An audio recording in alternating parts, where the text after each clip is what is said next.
That's enough of that. I do like that song a lot, but man, it gets a little repetitive. So this is just a brief overview of kind of what's been happening for the past 60 plus days, rebuilding this boat, learning how to sail, getting certified ASA 101 and 102. Next step would be 103, 104, and then eventually bareboat certification. And that's all blue water work. I've got to go somewhere coastal to do that. I didn't know how to sail. I knew a little bit of the terminology. I'd watched my father sail growing up. He used to race the Y Flyer race boat at a small lake in Kansas City. And I always have had an affinity for the water. Growing up, going to Naples, Florida in the summer times and a couple times through the year, I had a little metal or aluminum dinghy, a little 10-footer with a little, like 2.5 motor on it. And I would go cruise the backwater of Florida down in Naples around the Marco Island area and the 10,000 Islands. And I tell you, I'd get on the boat in the morning, I'd pack a lunch, and I'd be gone for the day. I'd go through high tide, low tide, slack tide, all that. And a couple times I was out there waiting for water to come back in so I could get home. And it was marvelous as a kid to have that kind of freedom to just go and explore was amazing. So those memories are still fresh in my mind. And as I have built this boat and put this boat together, it's just solidified in me how much I really like being on the water. It's fantastic. It's relaxing. And it's a wonderful place to, focus your mind and kind of lose yourself. So I'm thrilled to be a member of the Perry Yacht Club. I'm thrilled to have learned keelboat sailing and gotten some certifications. And I love this sailboat. It's just a joy. So enjoy this episode. Hey, what's going on? So my Bimini showed up in the mail, and it's not going well. I got to be honest.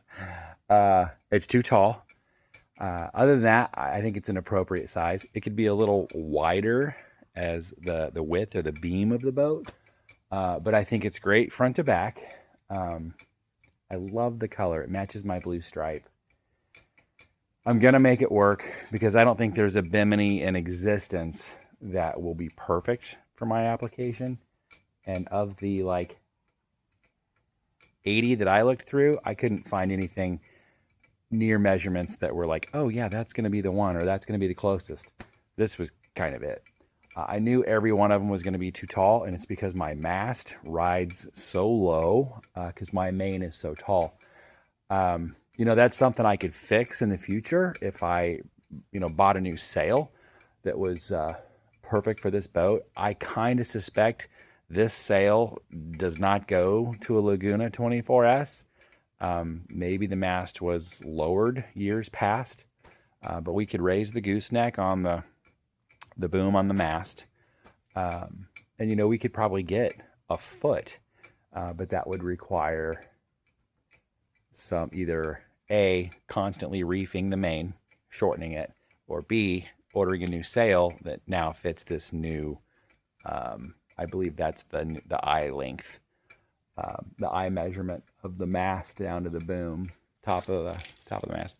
So if I'm correct, from the top of the mast, way up there, down to the boom is an eye measurement. And I think from the gooseneck to the end of the boom, that's either P or J. I don't remember which. And those are measurements they go off of when they build sails. So, or if you're buying used sails. And I suspect this is a used sail, not originally intended for this boat. Because the original main sits in my garage on the floor, torn completely across, irreparable. And that just makes me kind of sick to my stomach when I see that. Because it's a gorgeous sail. It's got the Laguna 24, L24, and the waves underneath it. Okay, but I'm rambling. So, this is what I've done. Let me pull my sleeves up. Let's get up here and take a looky look. This is my 9th trip up the ladder this morning on a wet boat too, so it's a little hazardous. Let's unfold her. That's nice, isn't it? So it comes to about where the winch is, and at this point, look, the boom, it just barely would come in contact. I have the boom currently raised with my topping lift, this orange line, maybe 8 or 10 inches. You know, that's okay. And we could potentially, whoops, sorry, you're sideways. We could potentially sail that way. You don't normally sail with your topping lift under pressure. But what's going to happen is it's going to create a little belly in the main sheet. And that's okay if you want a little extra power. You have a little, a little curve at the foot of the sail. And we can do a little bit of tightening on that by pulling out the out haul. We can pull our Cunningham down a little bit, but it's not going to get me much. It's going to tighten it like not fairly significant. So I think what I'm going to do, and I'm hesitant to do it because once I cut one, it means I have to cut, I believe, all 4 legs on this thing. So that's kind of what I'm doing. Let's get in it and look at it. There goes my lovely wife. She's going to lunch. Goodbye, gorgeous. I love you. I chose to work on the sailboat instead of go to lunch with her. I feel a little bit like a jerk. But my time is so limited to get this stuff done. We're launching September 14th or 15th. So I don't know. Right now, she looks a little weird. Maybe that's what it is. She looks a little cattywampus to me. She looks like she runs a little downhill. Or actually, this side runs a little forward and this side's a little aft. And it might just be how I currently have it tied up. I've got it tied here. I've got it tied here. This, of course, folds back. And I've got it tied over here. And tied back here. So I think if I cut this leg and shorten it up like 8 inches on both sides, that'll allow the back to come down a little more. And that itself might be enough. But if it's not, then I've got to cut this line, this pipe. I've got to drill here. It's easier to see on this side. Same line or same pipe. I could drill this rivet out right here, allowing me to slide this up to about here, which is going to further nosedive the front, which really I don't want. The front is the perfect height. Where I'm messing up, and I'm just kind of talking this through to myself here, where I'm kind of messing up is about here in the middle, or the back. If I could bring the back down, if I could bring the back down to about here,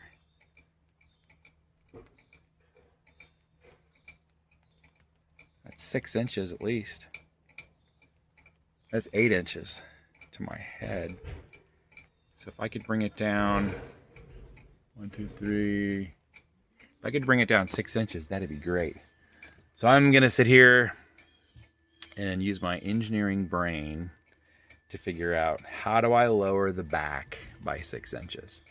I can slide this connection point down here forward a little bit, which is also gonna still bring the front up, and the front can come up a little bit. It's got a little room. It's got maybe 4 inches under the boom. And then for sure, I cut the back.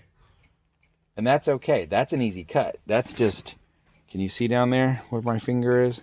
Drill out that rivet, cut her off about 4 or 5 inches, and stick her back together. Drill a new hole, pop rivet it, put the foot back in it, attach it to the deck. That'd be pretty easy. So I think that might be the way we go. What I had to do to get to this point, however, I had to take down my entire backstay. So you see the wire laying across the cockpit here, across the companionway with a little chain on it.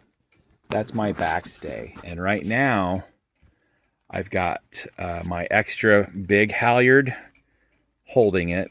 And then I've got a secondary halyard, my blue main halyard, holding it as well. So I've got two halyards holding my mast backstay at this point. And it's raining. What a great day to do this. But I think we're going to get this figured out. I think this is going to work. All right, I'm going to go turn these wheels a little bit and figure this out, and I'll get back to you. Well, it's nighttime. The Bimini is up, and I can't tell you how incredibly difficult this job was. We had to alter this thing so many different ways to make it work. Firstly, to fit under the boom, which it does. The boom is currently latched onto the backstay, but it misses the Bimini, and just barely. I've got a slit cut for my backstay wire to come through, so I'm gonna have to do a little stitching on that.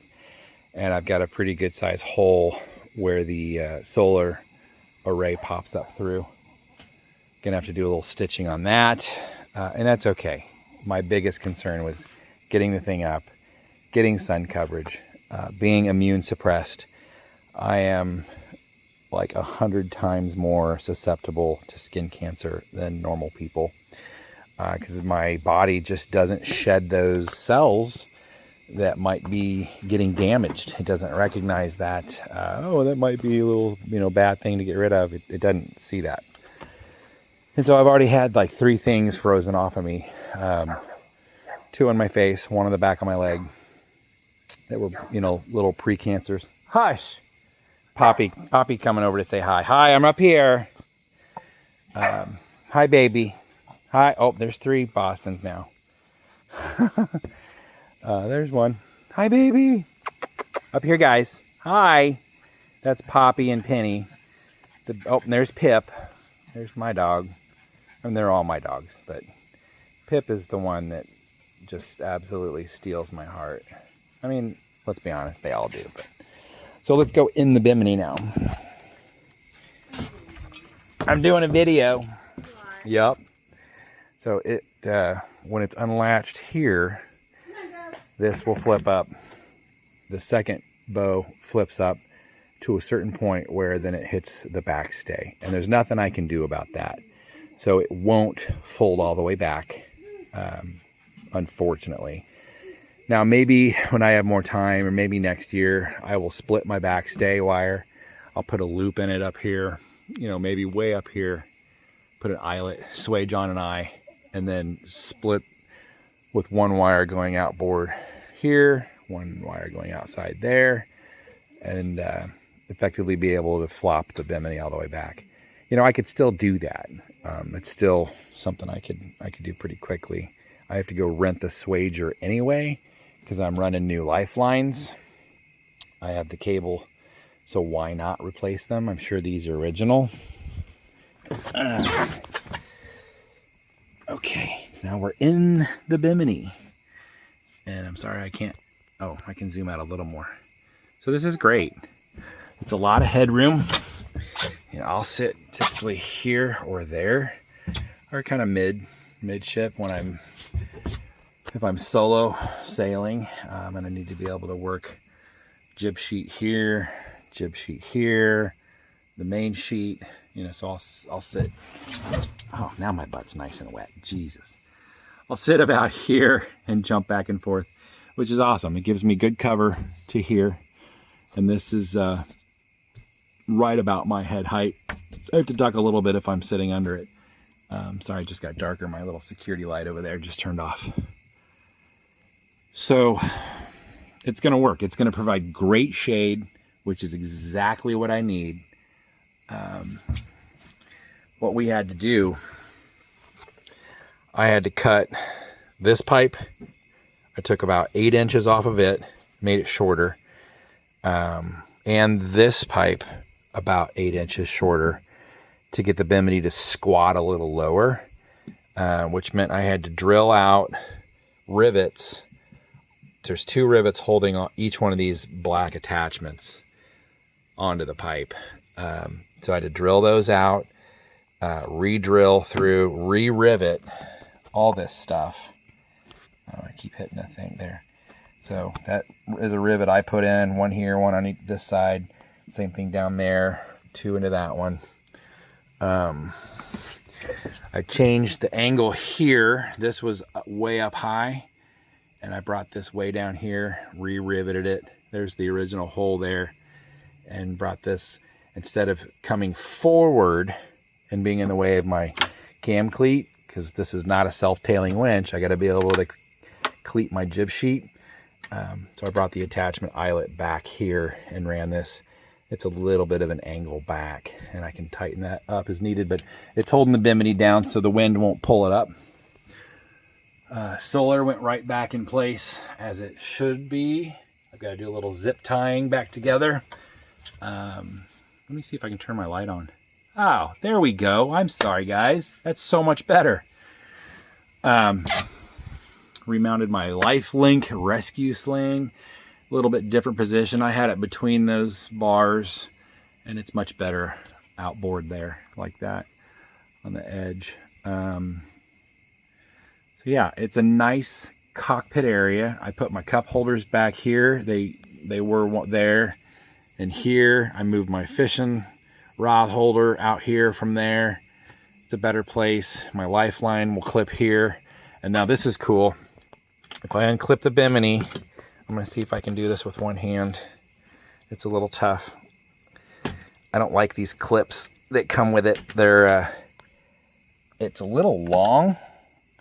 This overlap here is a little severe. A D-ring would be great here, but a D-ring, you probably couldn't get enough slack in it to release. I don't know. There's other options, certainly. Maybe even just a better, bigger one of these, whatever these are called. It comes apart, so I could totally put a better one on there. Maybe I'll go to the hardware store and see if I can find a more friendly one to use. This one's really going to be tough. You have to pull the Bimini down. You have to push this in and then unclip. It's tough. So now I can flip the Bimini back. Well, damn it. If the boom weren't in the way. If I unclipped the boom. I want you guys to see this so you understand what's going on. All right. Boom unclipped.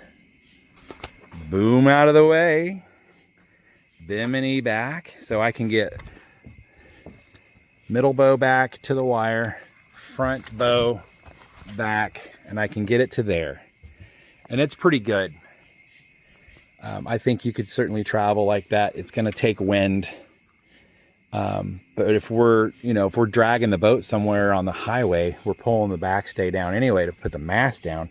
So then it will lay all the way back, and it will lay up against the upright there for the solar. Anyway, so I know what you're going to say. What's keeping it from flopping forward? Well, this just happened to work out cool like this.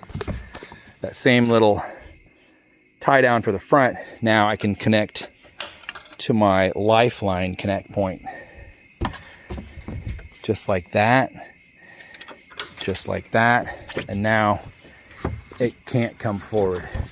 It's stuck there, which is great. So you could sail like that. Maybe if I had a bungee cord, I don't know, I'll figure out how I can get it to do that when I'm underway. So it's up out of the way. Sorry, my finger is impeding your view. I do apologize. So maybe I don't know, just a piece of line. Just tie it around that and hold that front lip up.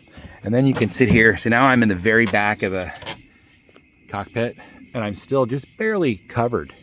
That's looking straight up, and I've got a great view.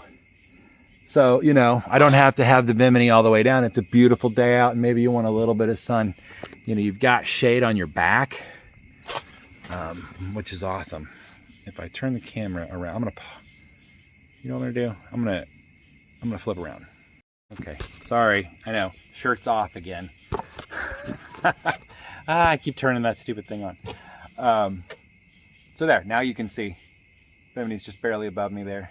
You can sit here, and you know, you wouldn't typically sit all the way back here against the back of the boat, because you know the tiller is gonna come out. It's a 43-inch handle that's coming.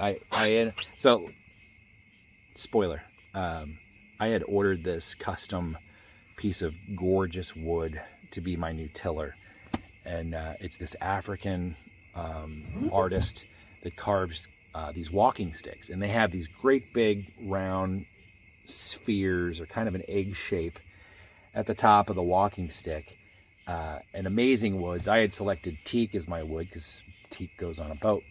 And I said, hey, can you make me this thing with this big ball on the end to put my hand on to steer the boat? And then I want about a 6-inch rise in it, and then fall down on a way to a square attachment point with my dimensions to bolt into my rudder. And the company that, or the middleman on Etsy that was like, yeah, we can do that. We can get that done. Well, a month went by, and they went through 2 different artists. And I guess there's too much of a language barrier that they just didn't comprehend what I wanted. And I finally said, you know what, just refund my money and just forget it. Maybe we can try again. This thing was $420, and it was going to be really cool. But I ended up just ordering a new tiller handle from a company that makes tiller handles. It will have a 9-inch rise, so it'll be super cool. It'll come straight off the back here and then rise up. And I did that because I like to sit like this with my knee up, and that handle will come up over my knee, and I'll be able to steer up high here, which is cool. So that's kind of all that's going on. Susan actually hung out with me in the boat for a while. She helped me work on the Bimini because it was a 2-man job. No way I could have done this with one person. I tried for a while. And I got so frustrated. I was like, man, I need another set of hands, because this thing, you know, the last thing I wanted to do was drill holes in the boat and have them not be right. So that's the last thing we did. We did have to make some tweaks and adjustments, learned some things along the way. Putting a Bimini on a boat is hard. This certainly now is a custom Bimini due to all the changes that we had to do to it. But I think it's the perfect size, the perfect height, doesn't interfere with the boom, and it's going to be great. It's going to be really nice. You know, the cool thing is the blue is the exact same color as the stripe on the boat, so it looks beautiful. And maybe one day, if Mama's real good to me, she'll let me buy a new mainsail, and then I'll have a white jib, and we'll do something cool. Maybe I can get a light pale green or a neon green or a pale blue mainsail, and that'll look sick. So my opinion, it's going to be one of the best looking boats on the lake. Let's just hope she sails worth a shit.